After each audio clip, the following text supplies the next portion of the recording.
This is From Destruction to Dignity with Janice Pons. Each week, Janice shares her wisdom to enlighten, educate, and advance the culture in America today. Janice Pons is a mother, author, and free thinker, and your host for our podcast this evening.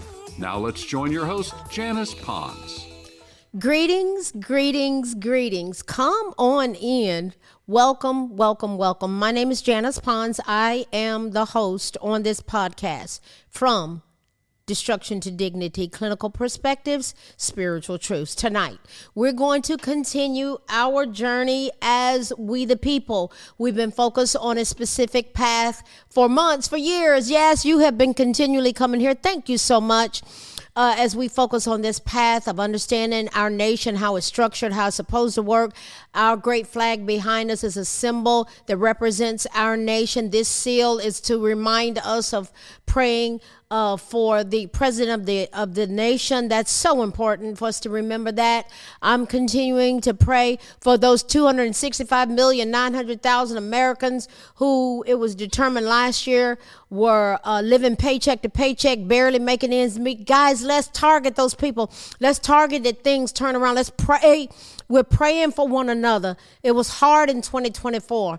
That was 78% of working Americans were living paycheck to paycheck, barely making ends meet. Digging out of the hole.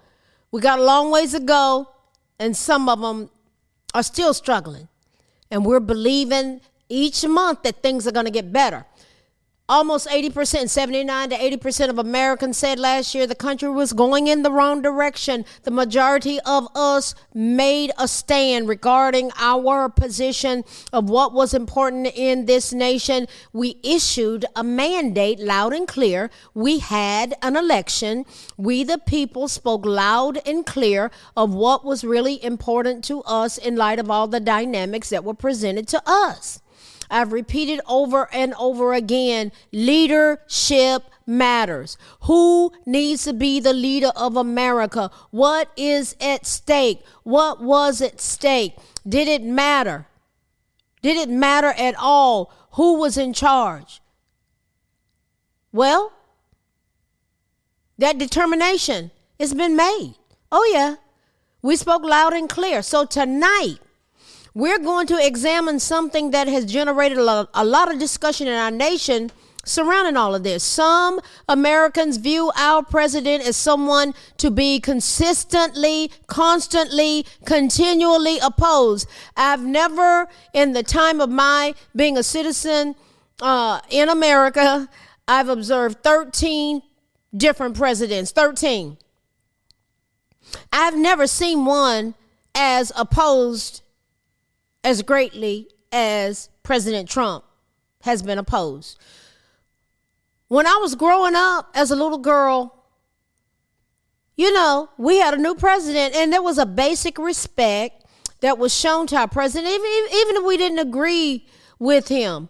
And we moved on. My 101-year-old mother, she made a statement to me that kind of surprised me. She said, I'm not going to agree with everything that man said, what Trump said. She said, and she even said, I voted for the woman, but I'm learning to kind of love Trump a little bit. That kind of blew me away. And we had a great conversation about that. That blessed me. She said, I might not agree with him, but I said, what is it that you want from him? She said, I want him to make good decisions. My mama wants to be saved. She wants us to do well. So, some people, if a 101-year-old woman can think that way, to me, that said a lot. So, everybody's not thinking like that.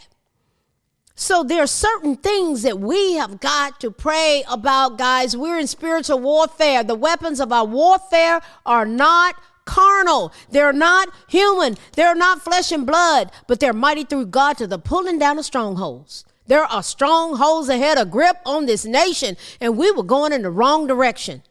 When our taxpayer dollars were paying for people that were convicted of kidnapping and homicide, and they were being given safe refuge here, something was wrong. So we must pray against the deep state 2.0. There were relentless attacks to undermine Donald Trump to the point of what happened in Pennsylvania in July of 2024. They tried to take him out twice. We cannot make the same mistake we made in 2016 leading up to them even trying to take the man's life. But there were mistakes made in 2016 where we celebrated a victory while the deep state plotted its next move. If someone thinks what occurred in 2020 was by chance, I submit that they're in the dark and can't use basic logic and deductive reasoning. The Wuhan lab and what was perpetrated upon us of the world, somebody didn't care that there were lost lives. Oh, yeah. Why did Joe Biden pardon Anthony Fauci? Why? Why would it be necessary to pardon him? In 2016, Donald Trump shocked the world by defeating Hillary Clinton. Conservatives cheered, believing we'd taken back the reins of our country, but we missed a bigger battle. We failed to recognize the extent of the damage caused by 8 years of Barack Obama and decades of progressive entrenchment that was set up and established in our nation. The real war isn't won at the ballot box. There was a ballot box war, but it's being waged against an insidious force embedded deep within institutions where principalities and powers and rulers of the darkness and spiritual wickedness in high places operate. It's an administrative state or the deep state. That's spiritual warfare. And that's why I say, listen, and I say this, and I'm going to keep saying it. I need you to join me every day. Every day. I pray this over Donald Trump, his family, his cabinet, this nation, we the people, the body of Christ, those that are lost. I pray the 91st Psalm over us. Write this down. Ephesians chapter 1, verses 15 and 20. Ephesians chapter 3, verses 14 through 21. And Colossians chapter 1, verses 9 through 14. The weapons of our warfare are not carnal, but mighty through God. God watches over his word to perform it. I'm praying his word. That's where I'm at. And I need help. I need help. The eyes of the Lord run to and fro throughout the earth, looking for those whose hearts are perfect towards him. Perfect just means mature. So if we're praying his word, speaking his word, he watches over his word to perform it. Praying what I just said, those scriptures, praying that word. I believe we're going to see some powerful results in this nation. Listen, this deep state thing, that's part of spiritual warfare. It isn't a new problem. America's founders foresaw it, though they didn't have a term like deep state. Back in the 1700s, James Madison said something where he warned us that combining legislative, executive, and judicial powers in the same hands, it can lead to tyranny. There has to be a balance of power and accountability. Yet today, that's exactly where we stand. Unelected bureaucrats and agencies like the Environmental Protection Agency, the Department of Energy, the Department of Justice, they held more power than the officials that we voted in.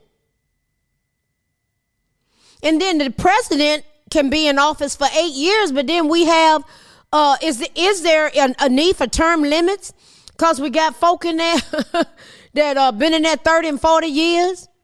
I look at Chuck Schumer. I look at Nancy Pelosi. I look at Mitch McConnell. I look at these people that went there. It's like, what y'all doing? Maxine Waters. And then I hear what they say. And I see what they do. I'm concerned. So we have people in these departments that have been embedded. Now, what Trump did when he got in there after he was inaugurated, he's getting rid of people. One thing he didn't do the first time, he just kept people in place that Obama had in place. It was a mistake. It was part of the cabal that tried to take him out. Oh, yeah. They control things, the levers of government with impunity, dictating policies and stifling change, stifling, and they were trifling. Yes, they were gridlocked. They didn't want change. He's strategic now. He's got to be covered in prayer. 91st Psalm, Ephesians 1, 15 through 20. Ephesians 3, 14 through 21. Colossians 1, verses 9 through 14. Pray that word. Listen, COVID-19. Woo, listen. There were some diabolical things that went on, and it's coming out now. During COVID-19, so-called experts ran our lives, crushing civil liberties under the guise of public safety. And then Fauci comes out later and said, well, the mask really didn't make a difference. Okay. Our intelligence agencies and justice system turned into weapons of political warfare, targeting a sitting president and his supporters. He was targeted with orchestrated lawfare, targeting him and his supporters. Meanwhile, actual criminals were given a free pass, and we were paying for their health care, their housing, their food, their child daycare in some cases, and a free money card. And they were brought in, talking about COVID-19, they were brought in COVID-19 positive and dropped off in communities. That was under the Biden-Harris administration. Who would have ever thought? What was their purpose? Why would they do that? Well, they're being sent back out, the illegal ones, the criminals. And Colombia said they wasn't going to allow them they didn't allow our plane to land. And Trump said, okay, well, we'll do 25% tariffs. And I'll give you 1 week and it's going to go up to 50% tariffs in 1 hour. The president said, I'll send my own plane to get them. We were giving actual criminals a pass, a free pass, turning American cities into lawless war zones. It was a mess. Come on, let's get intellectually honest here. Thomas Jefferson said something in 1816 that really got my attention. He said, the functionaries of every government have propensities to command at will the liberty and property of their constituents. They work for us. Today we see Jefferson's prophecy fulfilled. The deep state exercised unchecked power over our freedoms. We couldn't go out. We couldn't do this. They were arresting people that were in parking lots at churches. Information was controlled by a fourth branch of government, the legacy media, the cabal. Yet, they were just taking all this on with no hesitations, totally unchecked. There's a new sheriff in town. Even when we win elections, the deep state doesn't concede defeat. But see, there's a level of accountability this go round that's deeper and more stringent than ever before, and it's warranted and it's needed. It switches to survival mode. Trump's first term proved that. Despite a historic mandate to dismantle the bureaucracy, the deep state fought back with everything it had. They had leaks. They had investigations, the Russian hoax. We spent taxpayer dollars, millions and millions and millions of dollars to take that man out. None of it worked. Court rulings, orchestrated lawfare, obstruction at every turn. He's the most scapegoated man on planet Earth. I wrote the book, The Scapegoat, kept a record of everything that he was doing during his first term and then what they were doing. It was orchestrated lawfare, the most scapegoated person on planet Earth is Donald John Trump. Powerful book you can get on janicepons.com. It's in digital, audio book, and paperback. It's an eye-opener. People have told me, oh my God, thank you for doing that. It was intense work, but it was worth it. Documentation of all these dynamics that we were presented with, and people were tired of it. They saw what was going on. Trump has to dismantle so much all the way to the core. He's got to go to the core. You got to cut that snake's head off. Entrenched systems have been dysfunctionally in control for far too long, and they didn't care that people's lives were dismantled and that people lost their lives. That's some wicked thinking. We talked about the wicked heart before. Progressives, wait, listen. Listen to this. This is very important. And this is why I'm saying, wait, we got to lock down on praying this word. I'm telling you, and I need your help. They have an attack plan.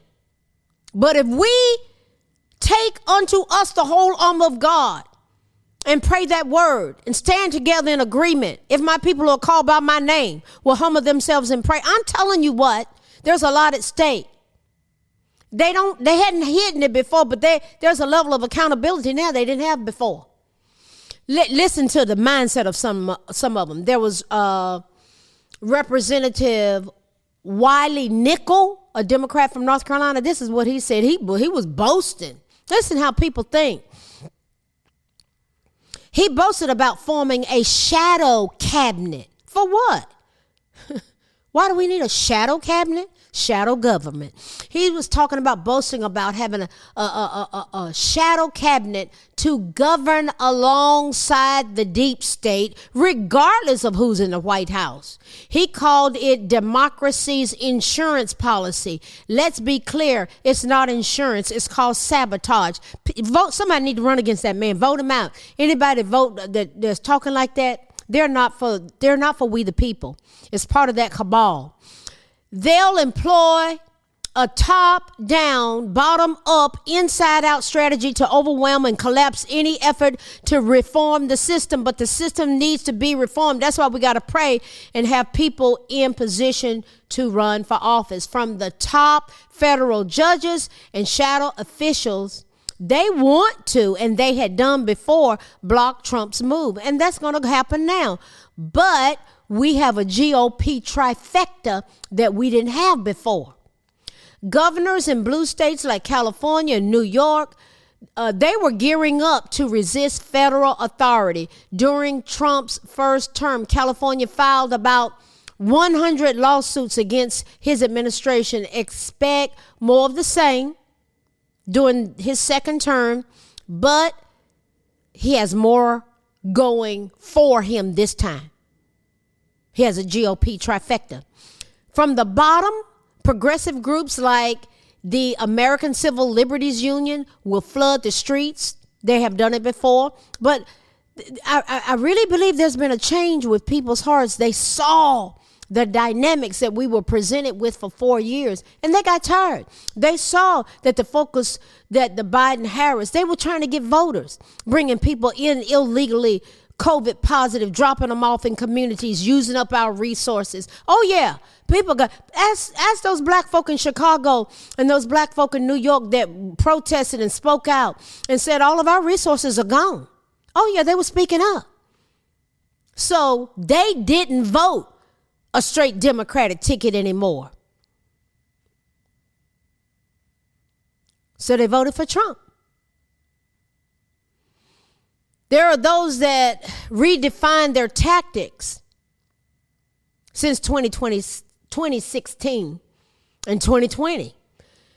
And they want to unleash because we're dealing with wicked hearts, guys. I'm telling you, we're dealing with people, their hearts aren't right. Their modus operandi has been civil unrest. We don't do that. But that's what they want to do. These aren't not necessarily spontaneous movements. They're coordinated assaults designed to destabilize an administration and to destabilize our country. But you've got more people that are aware, and we're standing up. And I'm telling you, it's a spiritual battle. We have to do that. If we don't take unto us the whole armor of God and pray and get informed and vote and inform people and have podcasts and engage, we're going to miss some things. Finally, from the inside, the deep state, they have a mission of self-preservation, but they are big. Look, he's gotten rid of them. He's put people on notice. They've never been challenged like they have within 1 week of this second term. He's not playing. He said, we have a country to save. Yes, we do. We have children to save. Parents that were showing up at Board of Education meetings, they were called domestic terrorists simply for exercising their First Amendment constitutional rights. Agencies are going to try to drag their feet, but there's a new sheriff in town. Leak sensitive information, there's a new sheriff in town. And undermine policies from within, they're going to get them out. They are not going to be within anymore. Their goal is to make everything a chaotic mess. That's what happened for 4 years. So the heart of their power was a bureaucratic core that wants to grow stronger. Okay? Do you understand what's going on? A bureaucratic core that had been untouched, and they did get stronger, but there's a new sheriff in town. We cannot make the same mistakes that we made in 2016, celebrating victory while the deep state plots a next move. Progressives never see themselves as losing. When they're out of power, they simply shift tactics, pumping more blood into their bureaucratic heart. But there's a new sheriff in town, and things are different this time. We may win elections, but the war against the deep state is going to intensify because we're in spiritual warfare. But the weapons of our warfare, we know what they are. They're not carnal. They're mighty through God to the pulling down of strongholds, speaking to principalities, powers, rulers of the darkness, spiritual wickedness in high places. Wherefore, we take unto us the whole arm of God. George Washington said something in his farewell address. He said, government is not reason. It is not eloquence. It is force. And force, like fire, is a dangerous servant and a fearful master. We need this covered in prayer. This is the fight for the soul of our nation, the soul of our nation, the constitutional republic of the United States of America. The founder's vision of a constitutional republic is under siege. It's an attack. They're not sure what they're going to do. We've got to stay on top of this. The deep state has shown us in the past its plan to govern from the shadows, circumventing the will of the people. But now that the shadows have been exposed, it's been exposed, we have a choice. Will we accept this silent tyranny, or will we demand accountability and reclaim our nation's heart? Listen, the battle is just beginning, and we can't afford to lose. All of these dynamics provokes a lot of thought. It brings awareness, and hopefully it encourages us to embrace getting free from manipulation and control that will inevitably, is going to, without question, be involved when someone wants to undermine another person. Power and manipulation are both ways to control others or situations to gain influence or status. Manipulation is a form of power that involves influencing someone to do something they might not otherwise do. It often is considered dishonest and undesirable. Why? Because it can undermine autonomy. Now, so from a clinical perspective, we're going to dissect this because this is what's been going on in our nation. What is manipulation?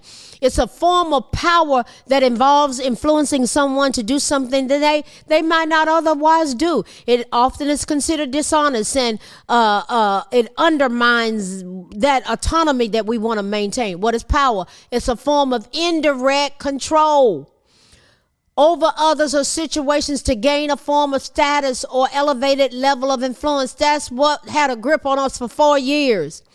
Now, examples of manipulation: seduction, suggestion, coercion, blackmail,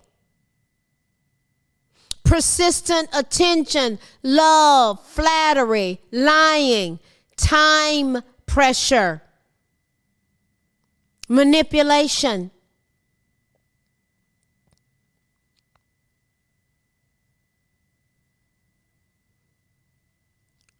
These are dynamics that were hitting us hard. Incongruence between words and actions, saying one thing and it was really another. The effects of manipulation can affect self-esteem. It can increase feelings of worthlessness. It can contribute to anxiety and depression, and can make people feel isolated and unsupported. So how do we deal with it, guys? How do we deal with it? What would happen if we looked at how we can manage it, but we don't have to do it by ourselves? So how do we get free from manipulation and control? It means the ability to make our own decisions without being influenced or coerced by others, political forces, political parties, that we have to do something. We have to have on a mask. We have to do this. It was ridiculous, some of the stuff we were doing. Essentially having the power over us, controlled by someone else's agenda or desires. Do you see what was going on? It represents a state of personal agency and the right to choose our own path in life without undue pressure or influence. Here's some key points about freedom from manipulation and control. Let's look at this together as we wrap this up. We're just thinking out loud together. What would happen if we had autonomy? That's a core concept in the ability to make choices based on our own will and values, not someone else's. What would happen if we recognize tactics? Oh yeah, they got recognized this last time. To achieve freedom, it's important to identify manipulative behaviors like guilt tripping, gaslighting. They were gaslighting us. Oh yeah. Trying to trip us up. But people recognize it, and they were like, I don't want to have anything to do with them, threatening us. We didn't want to have anything to do with it anymore, and we voted accordingly. What would happen if we set boundaries, establishing clear limits? See, we've set some boundaries. Who we were going to vote for, we voted differently. Establishing clear limits and communicating them effectively is crucial to protect ourselves from manipulation. What would happen if we had more self-awareness as a nation? Understanding what's going on, the dynamics, our own personal vulnerabilities as individual citizens, as a nation, and emotional triggers. It helps us to resist the manipulation. That's one reason I left that political party. The Republicans aren't perfect, but I saw what they were doing through slavery, sharecropping, Jim Crow. And then the agenda, and they pushed this whole sexual thing and all this DEI and holding us hostage. Listen, manipulation. I've got to accept something. Something's wrong with me if I don't accept that. People got tired of it. Now we're going in a different direction. Thank God.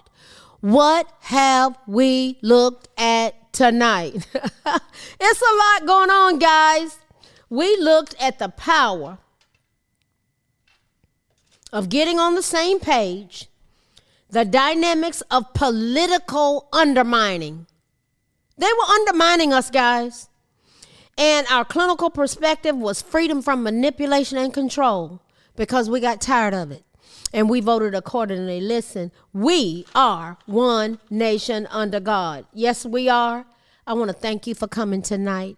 Thank you so much for you all are sharing the podcast. I think that's why it grew so much last year. Okay, I get blown away every time I think about that. It grew 1,200%. In 2024, you've shared it. You come on, you give your comments. I love it. Thank you, thank you, thank you. I appreciate you. Listen, you know me.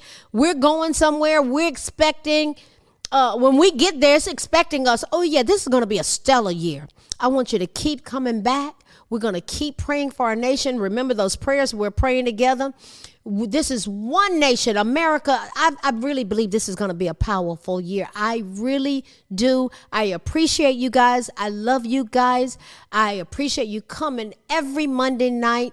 I'm just so thrilled. I'm so honored. I appreciate you. I honor you. I bless you. I love you. I'm praying for you. Let's pray for this nation. We're one nation under God, indivisible, with liberty and justice for all, as we continue to go together from destruction to dignity, clinical perspectives, spiritual truths. I will see you next week.